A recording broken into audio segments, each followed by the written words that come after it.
Bonjour, aujourd'hui nous avons la joie d'accueillir Emmanuel Krebs de chez Accor-Hôtel. Bonjour Emmanuel. Bonjour Cécile. Est-ce que vous pouvez vous présenter dans un premier temps? Oui, bien sûr. Je suis Global Learning Manager chez Accor-Hôtel, dans une entité qui s'appelle Learning and Development et Academy. Alors, c'est beaucoup d'anglais parce que nous travaillons en priorité sur des projets et des programmes internationaux de développement des talents. Alors, qu'est-ce que ça veut dire concrètement? C'est par exemple revoir actuellement notre processus d'intégration des nouveaux arrivants. Qu'est-ce que ça veut dire aujourd'hui d'intégrer de nouveaux arrivants à l'ère du digital? Et moi, je travaille principalement sur deux axes. C'est toute l'innovation dans les méthodes d'apprentissage, donc le digital learning, votre MOOC, par exemple, Cécile, le social learning avec les communautés apprenantes, et aussi, le deuxième axe, la stimulation de l'innovation, c'est comment j'apporte des méthodes créatives, de l'intelligence collective, et comment je le mets en œuvre, comme par exemple dans un hackathon. Très bien, vous venez de parler d'innovation.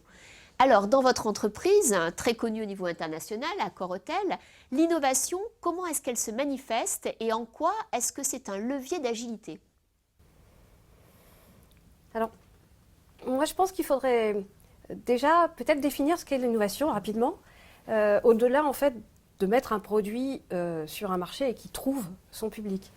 Et en cela, l'histoire d'Accor-Hôtel, je trouve que c'est une très belle histoire. Ah. Parce que c'est un groupe qui s'est complètement construit sur une innovation, puisque c'est l'histoire de deux entrepreneurs qui sont revenus d'un voyage aux États-Unis et qui ont, je crois qu'on peut le dire, révolutionné l'hôtellerie traditionnelle en inventant un concept qui était une grande chambre, une salle de bain et une télévision dans la chambre, un parking et un accueil 24/24.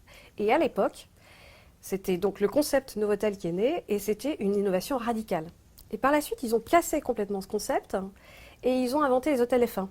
Donc rien à voir, une innovation produit cette fois-ci, où en fait ils ont imaginé que non, l'hôtel n'avait plus de personnel, l'hôtel était payable par carte bancaire avant son séjour et on partageait une salle de bain commune pour 4 chambres. Donc vraiment une innovation de produit. Et aujourd'hui, quand on parle d'innovation, chez Accor et dans beaucoup d'autres entreprises, surtout les entreprises de services, on se réfère à l'innovation digitale. Et c'est vrai que le digital fait partie de l'expérience client intégralement, c'est-à-dire avant, pendant et après le séjour.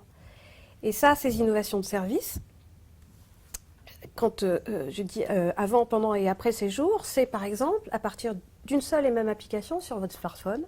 Vous pouvez avoir des suggestions d'hôtels, réserver votre hôtel, faire le checking en ligne, indiquer vos préférences, toute cette chaîne qui permet en fait à l'utilisateur, au client, d'avoir une expérience complète de bout en bout. Et en fait, c'est cette nouvelle expérience client qui demande plus de réactivité et plus d'agilité.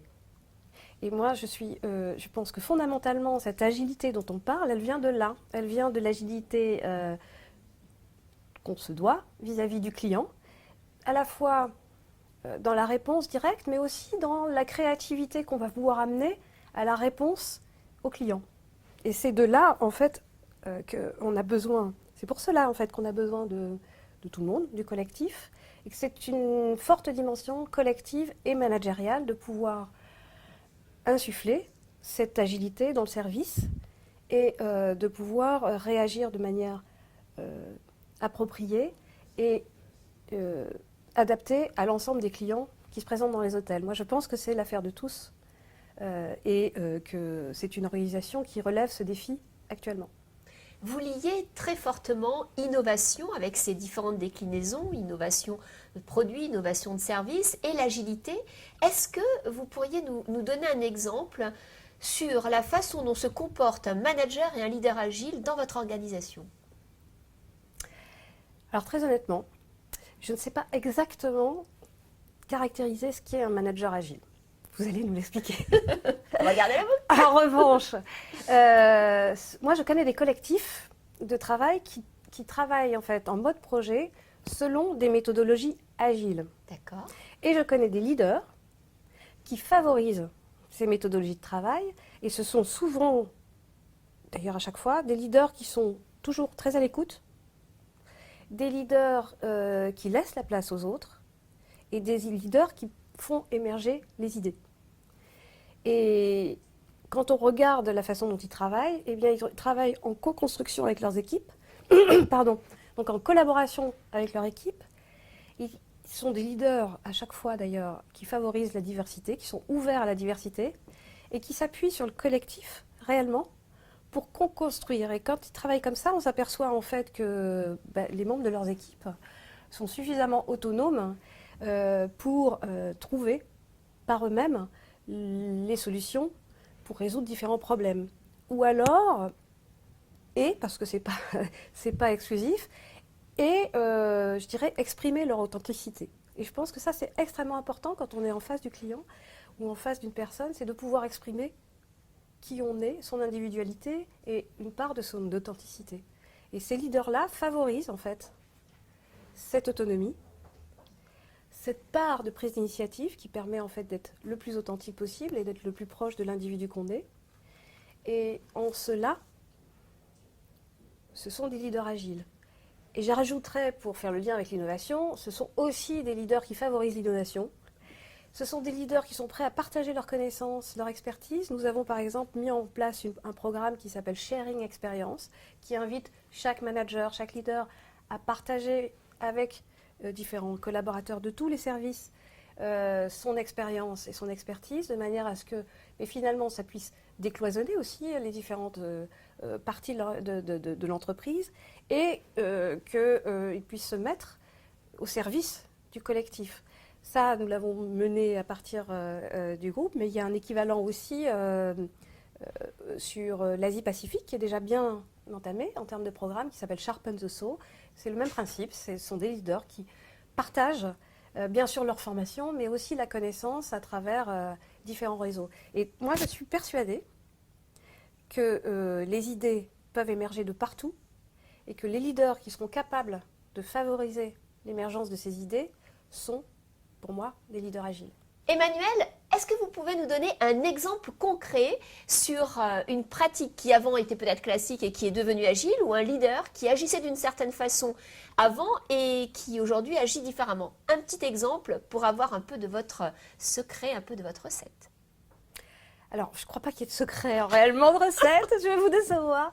Mais parce que ce que je disais finalement, l'innovation, c'est déjà dans l'ADN d'Accor Hôtel. Et d'ailleurs, c'est une valeur qui a été réaffirmée récemment.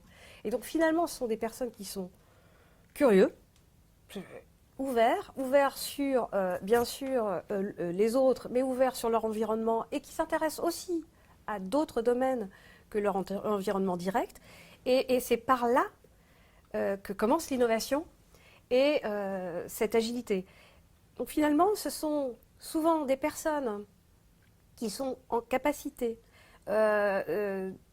d'expérimenter 2 à 3 idées, parfois très simples, mais 2 à 3 idées qui créent de la valeur et qui donnent envie de venir travailler le matin, qui permettent finalement d'innover et de faire en sorte que la somme de ces innovations, à partir du moment où elles sont éprouvées de cette manière-là, c'est-à-dire à partir du moment où elles sont éprouvées sur le terrain, que la somme de ces innovations font un groupe innovant.